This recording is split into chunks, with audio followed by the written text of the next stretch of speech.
So I'm your pinch hitter for today. I'm not sure if you guys know this, but our head pastor and co-pastor all either have COVID or we're next to it. Anyway, hi, I'm Hannah, and I'm filling in today. Hi, my son is watching me preach for the first time in my life today, so this is going to be super fun for everyone. The good news is that Pastor Mimi, had started sermon prep, and I'm not one to look a gift horse in the mouth. So I'll be borrowing on that today, and actually opening today's sermon with a quote on how she would have started it.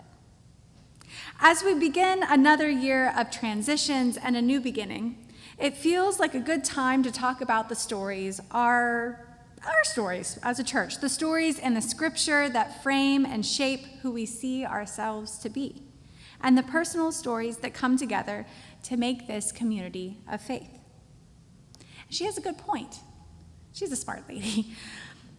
I have some personal stories of this place.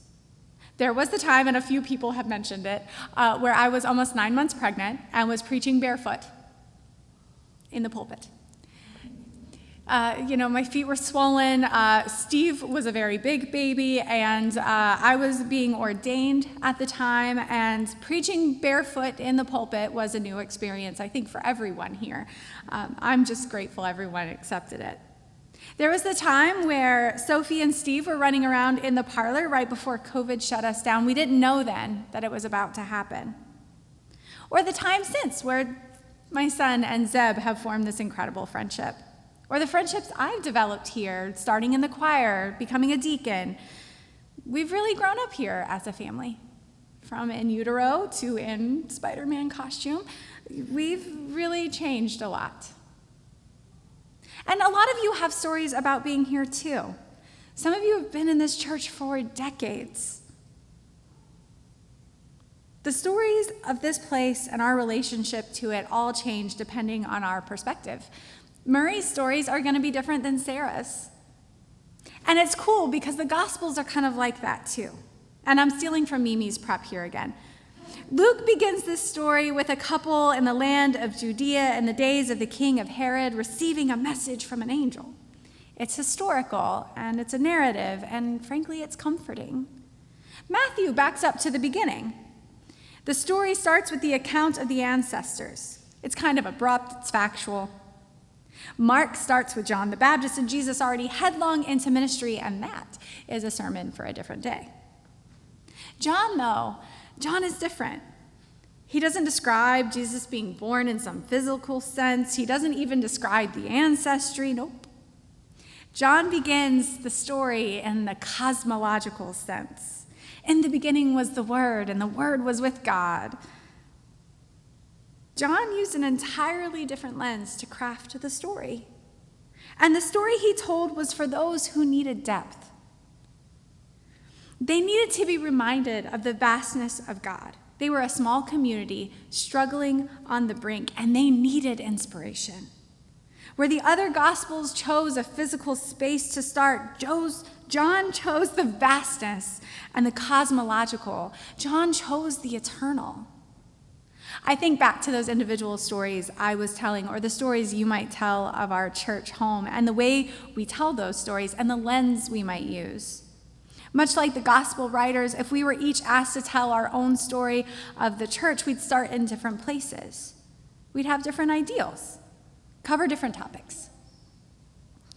Would we tell stories that deal with the physical, like Luke or Matthew? Would some of our stories start in the middle, like Mark? Or would they start with mere poetry, like John? The beauty of these stories is that despite them all being slightly different and at different times and in different spaces, whether they come from Scripture or they come from the people in the pews, they are all holy. Written by imperfect people with imperfect memories that have somehow withstood the tests of time. And now they arrive in pulpits around the world today. As we look at Isaiah 9, we have a story here too. A passage that would have been divine revelation for the coronation of a Judean king. The scripture says, the people who walked in the darkness have seen a great light. Those who have lived in the land of deep darkness, on them has shined.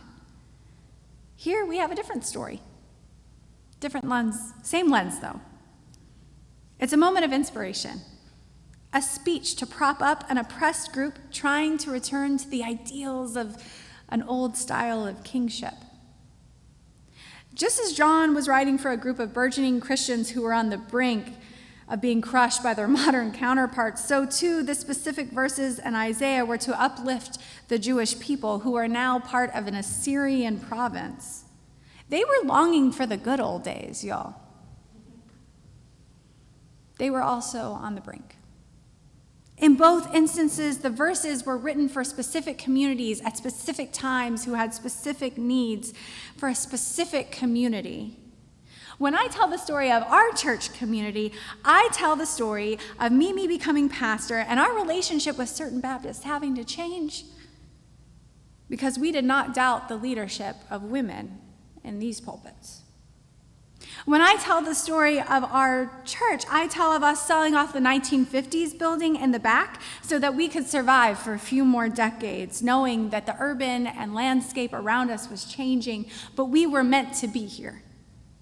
When I tell the story of our pastors, I talk about the ones who pick up ordained chaplains after protests, or the groups who march in pride together, or choirs who have Jewish members and agnostic singers, and still we show up every Sunday to be in community together. We as a church community know what it's like to be on the brink, and we could tell a million stories of what that looks like. We've been on the brink as a community, but some of us as individuals have been on the brink too. Some of us are on the brink right now, but there's hope.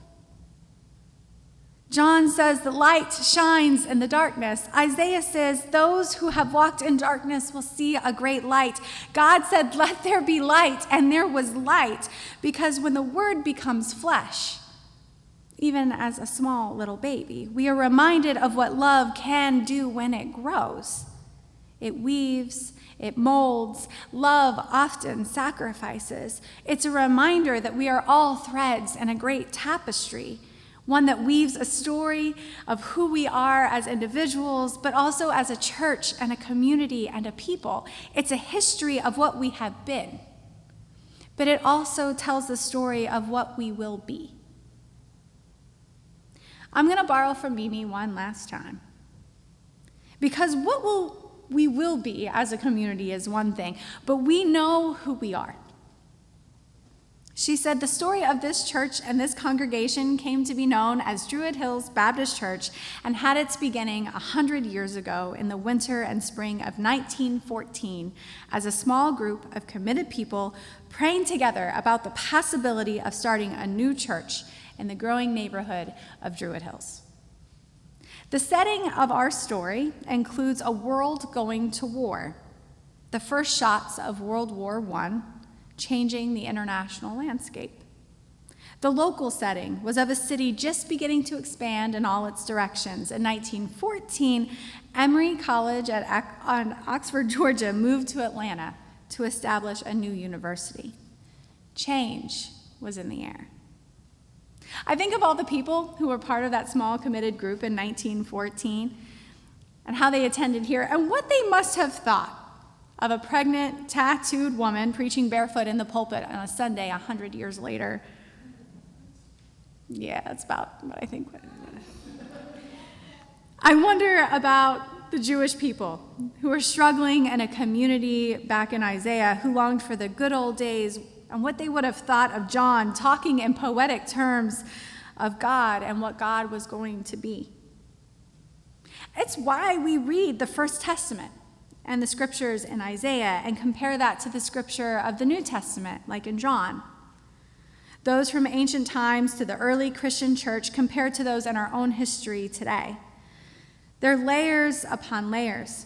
And we do this to weave a story, to understand the message, or to hone in on our own lives and see what the heck God is trying to do or say in our lives today. The tapestry, when put together, gives us depth and understanding. So as you go about your week and you chat with your friends or you go to work, take a pause and listen. What are the stories you're telling? What part of the tapestry are you telling? What thread are you weaving? Pay attention to your own stories. When you do that, it gives you an opportunity to be an active participant, fully present in your own story. These scriptures, these stories, they're written to inspire, sure, but when read together, they are meant to give us depth. The stories we see here grow and change and build on another, from the First Testament to the New, from the sermon to the potlucks, from the choir practice to the family dinner table to the workplace. Stories weave tapestries. The incredible story of the world, of the Word that became flesh and creates light in darkness. A reminder that the writer himself was not the light, but came to testify to the light. Our stories are testimonies. They're stories and testimonies of what can be done when we work together as a community. What can be done when that community has history, and what that history can give us when we are on the brink. Inspiration comes from that history and from our own stories. Some personal, some of our current state of being as a community, and some of what we were and what we hope to be. Isaiah says that you have multiplied the nation. You have increased its joy. They rejoice before you with a joy at the harvest. We are not the same community we were in 1914, but we have increased our harvest. It bears fruit when someone new walks in the door, but also when we provide warm meals to our neighbors, or our pastors on Christmas Eve show up to warming shelters when it's 10 degrees outside. Our harvest means that we do not fall apart when our fearless leaders all have COVID. We are a member-led church, and we are that way because we're Baptists. The backbone of who we are and what our harvest isn't in the leadership. Though, I love Pastor Mimi and Pastor Colin and Reverend Colleen, but it's the community as a whole. It's why I'm here. And it's why when I was asked to be of service, my answer was yes. And there will be a time soon in the coming days where you may be asked to be of service to either this church or maybe your own community. Lean in. Dig into the inspiration. Create a story to tell through service. Go into the new year with an understanding of the church and its history. One more beautiful thread in an incredible tapestry, both in your own community and here at the church at Ponce and Highland.